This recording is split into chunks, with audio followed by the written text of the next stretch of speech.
12절에서 15절입니다. 사무엘상 11장 12절에서 15절입니다. 함께 교독하도록 하겠습니다. 백성이 사무엘에게 이르되 사울이 어찌 우리를 다스리겠느냐 한 자가 누구이니까 그들을 이끌어내소서 우리가 죽이겠나이다. 사울이 이르되 이 날에는 사람을 죽이지 못하리니 여호와께서 오늘 이스라엘 중에 구원을 베푸셨음이니라. 사무엘이 백성에게 이르되 오라 우리가 길갈로 가서 나라를 새롭게 하자. 모든 백성이 길갈로 가서 거기서 여호와 앞에서 사울을 왕으로 삼고 길갈에서 여호와 앞에 화목제를 드리고 사울과 이스라엘 모든 사람이 거기서 크게 기뻐하니라. 아멘. 오늘도 새벽을 깨우고 하나님 앞에 나와 하나님 앞에 예배드리는 성도님들 마음속에 주님의 은혜가 함께하기를 소망합니다. 가끔 제가 아동부 친구들과 함께 밥을 먹으면 맛있는 음식을 놓고 다투는 친구들이 여럿 있습니다. 그런데 저는 그것을 보고 딱히 그 친구들을 제지하거나 나무라지 않습니다. 왜냐하면 저도 어렸을 적에 식탐이 많아서 동생과 자주 싸웠기 때문입니다. 그래서 어렸을 적 식탐이 많으니 만난 것을 위해서 자연스레 요리에 대해 관심을 가지게 되었는데 제가 중학교 1학년이 되었을 때 이제는 가스불을 사용해도 된다는 이제 부모님의 허락을 받고 라면 끓이는 것을 배우게 되면서 정말 일주일 삼시세끼 내내 라면만 먹었던 기억이 납니다. 또 제가 반찬 투정을 할 때마다 저희 아버지께서 하시는 말씀이 있는데 맛은 창조하는 거다 라는 말씀에 감명을 받아서 요리에 빠져 이런저런 또 박진우표 요리를 연구하기도 하고 만들어 보기도 했던 것 같습니다. 그 중에 부추라면, 고추장 가래떡 볶기, 라면 볶음밥, 스팸 계란말이, 초코아 케이크 등등 정말 많은 요리들을 시도해보고 시행착오를 겪으면서 어머니의 등짝 스매싱을 맞으면서 요리를 연구했던 것 같습니다. 그러면서 제가 몇 가지 깨달은 것들이 있는데 그중 첫 번째는 요리는 아무나 하는 게 아니다. 내 입맛에만 맞는다고 해서 맛있는 게 아니다 라는 것이었습니다. 오늘 특별히 또 유원장 원사님 나오셨는데 요리는 정말 아무나 하는 게 아니다라는 걸 좀 많이 느끼는 것 같습니다. 또 요리는 누가 어떻게 만드느냐에 따라서 그것은 음식이 되기도 하고 또는 먹을 수 없는 또 다른 무언가가 되기도 한다는 것이었습니다. 오늘 함께 나눈 본문 말씀은 이제 사울이 이스라엘의 왕이 된 후에 처음으로 다가온 위기, 암몬 족속의 위협으로부터 당당히 승리를 취한 뒤에 이스라엘의 백성들의 모습을 담은 이야기입니다. 그들은 이제서야 사울을 그들의 왕으로서 인정을 합니다. 그들 앞에서 카리스마 있게 군대를 지휘하여서 적군 암몬 족속을 물리치니 눈앞에 있는 적군을 물리치니 사울을 왕으로 추대하고 전에 사울을 조롱하고 인정하지 않았던 자들을 모두 끌어내서 죽이자고 합니다. 그런데 이때 사울의 인격이 드러납니다. 그는 하나님이 승리를 주셨을 때 사람을 죽이면 안 된다고 하면서 그들을 막아섰습니다. 이 말은 전쟁에서 이기게 하신 분은 하나님이신데 우리들끼리 누가 잘했냐 못했냐 책임을 따지면 하나님의 영광을 가로챈다는 것입니다. 이것을 보면 하나님이 세우신 사울이 얼마나 하나님의 뜻에 맞는 사람인지 알 수 있습니다. 지금까지 우리가 나눈 말씀만 보아도 사울이 얼마나 겸손한 사람인지 알 수 있지 않습니까? 사람들이 사울을 인정하지 않았을 때 왕으로 뽑혔음에도 불구하고 그는 조용히 고향으로 돌아가 농사를 짓고 있었습니다. 그러다 자신의 민족인 야베스 사람들이 어려움에 빠졌을 때 책임을 회피하지 않았고 다른 사람들을 원망하지 않았습니다. 오직 하나님이 주신 능력으로 일어서서 이스라엘을 하나로 모았습니다. 그리고 전쟁이 끝난 후에도 그는 교만하지 않았고 자신을 반대하던 자들을 죽이지 못하게 막았었습니다. 자신에게 그렇게 할 수 있는 능력이 있었음에도 그는 그것을 능력을 함부로 남용하지 않았습니다. 그런데 문제는 이 사울의 겸손의 자세가 끝까지 유지되어지지 않았다는 것입니다. 그 이유는 사울의 성품은 성령의 열매가 아니었기 때문입니다. 하나님의 훈련으로 만들어진 성품이 아니었기 때문입니다. 사울은 단지 그냥 천성 자체가 좋았을 뿐입니다. 우리는 살아가면서 경험을 통해 그리고 여러 시행착오를 통해서 우리의 인격과 성품이 자연스럽게 형성되어집니다.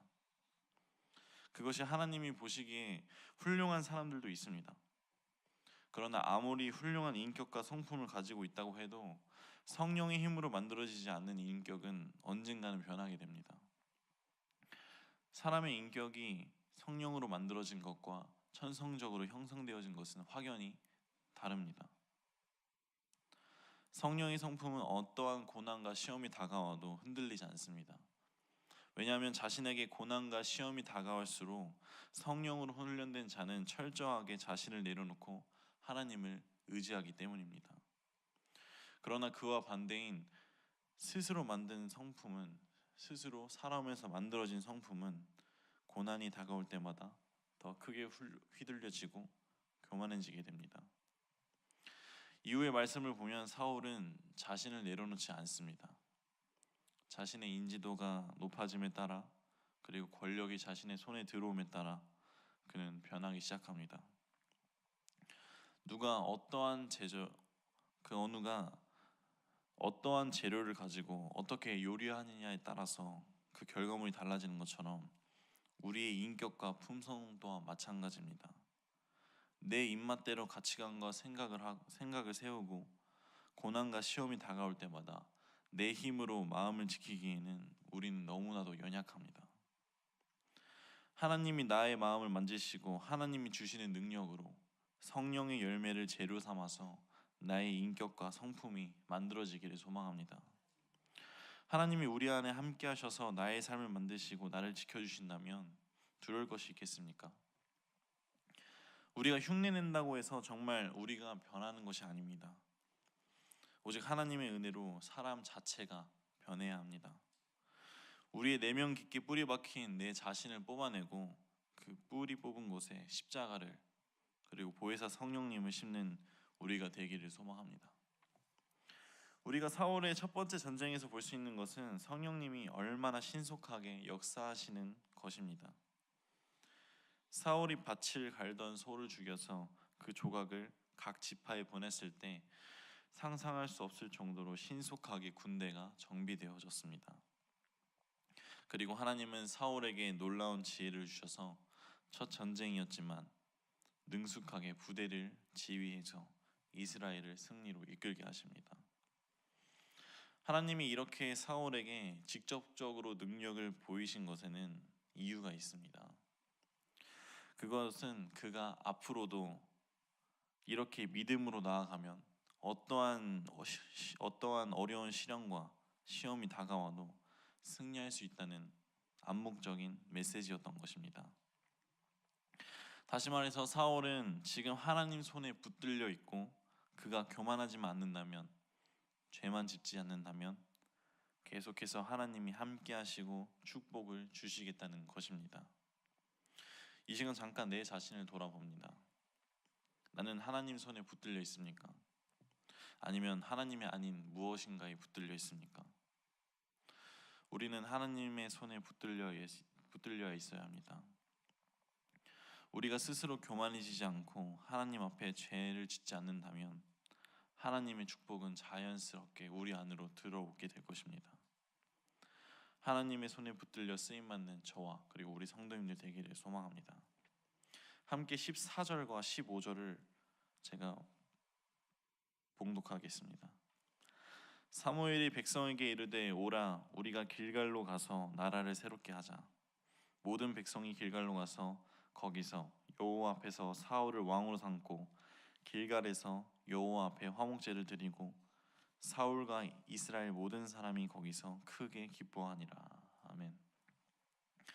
사무엘은 사울과 이스라엘 백성들이 교만하지 못하도록 하나님께 나아가서 제사를 드리게 합니다. 길갈은 이스라엘 백성들이 처음 요단강을 건너서 가나안 땅에 발을 디뎠을 때 가나안 족속들 앞에서 할례를 행했던 곳입니다. 그 길갈의 각오는 목숨을 걸고 하나님 말씀에 순종하자는 것이었습니다. 14절에서의 나라를 새롭게 하자는 것은 새로운 하나님의 나라로 시작하자는 것이었습니다. 이것은 사울이 왕이 되었기 때문이 아니라 하나님의 새로운 은혜가 임했기 때문에 새롭게 세우자는 것이었습니다. 말씀을 보면 사무엘은 사울의 첫 승리의 영광을 하나님께 돌리자고 합니다. 이것은 그로 하여금 이 모든 승리가 철저히 하나님의 능력임을 기억하며 자신의 공로로 돌리지 못하게 한 것입니다. 사람은 누구나 자신을 드러내기 원하고 좋아합니다.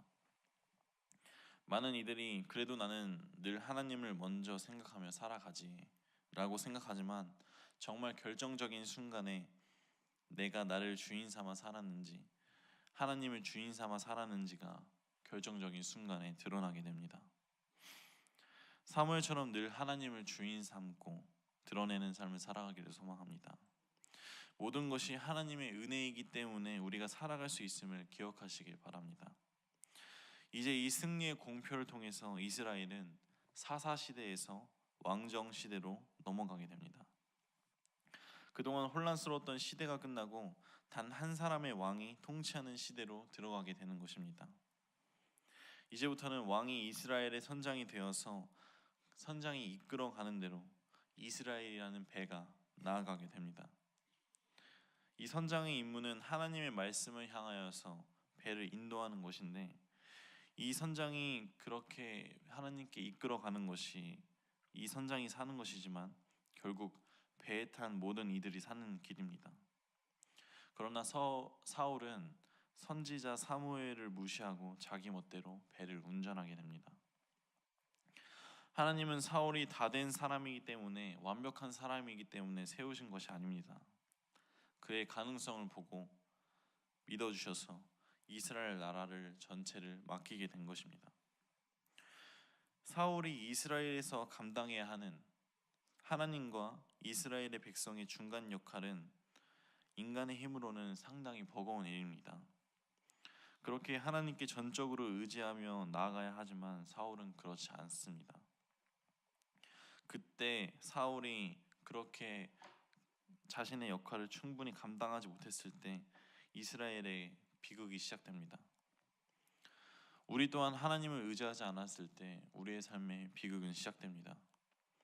우리도 쓰임받기에 부족한 사람들입니다.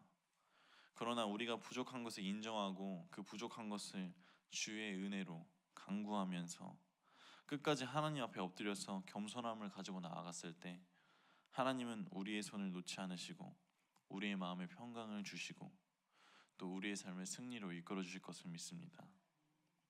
정리하겠습니다.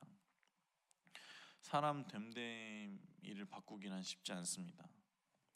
살아가며 위기가 올 때 또는 유혹이 올 때마다 시시때때로 변하는 것이 사람입니다. 하지만 하나님의 품 안에서 훈련되어지고 성령의 은혜로 변화된 자는 어떠한 위기와 유혹이 다가와도 쉽게 변하지 않습니다. 하나님의 일을 하는 자는 늘 한결같은 마음가짐과 올곧은 신앙을 가지고 있어야 합니다. 우리 성도님들과 저 또한 하나님 은혜 안에서 단련되어지고 훈련되어서 주의 일에 쓰임받는 그리고 부족함이 없는 합당한 자가 되기를 소망합니다. 또한 사울은 부족한 자였지만 하나님께 쓰임받았습니다. 우리 또한 하나님이 보았을 때 부족하고 쓰임받기 아직 미흡한 자이지만 우리도 하나님 앞에서 또 쓰임받기를 원합니다. 완벽한 사람은 없습니다. 완벽한 자는 오직 예수 그리스도 한 분입니다. 그러나 하나님은 사울의 가능성을 보고 그를 사용하신 것처럼 우리 또한 하나님 안에서 쓰임받기 위해서 준비하고 그리고 그 준비된 마음가짐이 사용되시기를 소망합니다. 나이를 떠나서 성별을 떠나서 그리고 개인 능력을 떠나서 우리에게 맞는 주의 일이 있습니다. 주님의 사역이 있습니다. 어떠한 임무이든지 감사함으로 순종하며 나아가는 저와 우리 생명나무 성도님들 되기를 주의 이름으로 소망합니다. 기도하겠습니다. 항상 나와 함께 하신 하나님, 나의 마음속에 깊게 뿌리 박힌 나의 모습을 주님께 아립니다. 변화되기를 원합니다. 내가 하나님의 이름으로 거듭나기를 원합니다. 나를 변화시켜 주시옵시고 나에게 어떠한 고난과 유혹이 다가와도 하나님을 먼저 내세울 줄 아는 주의 자녀가 되기를 소망합니다. 나라는 내 자신이라는 성을 완전히 허물고 하나님이라는 반석 위에 새롭게 세우고 싶습니다. 주님 함께하여 주시옵시고 내가 새로운 자로 거듭난 자로 주의 자녀로 새롭게 되기를 주여 간절히 소망합니다. 한 주간 주님 주신 말씀으로 살아가기를 소망하며 이 모든 말씀 주 예수 그리스도의 이름으로 기도드립니다.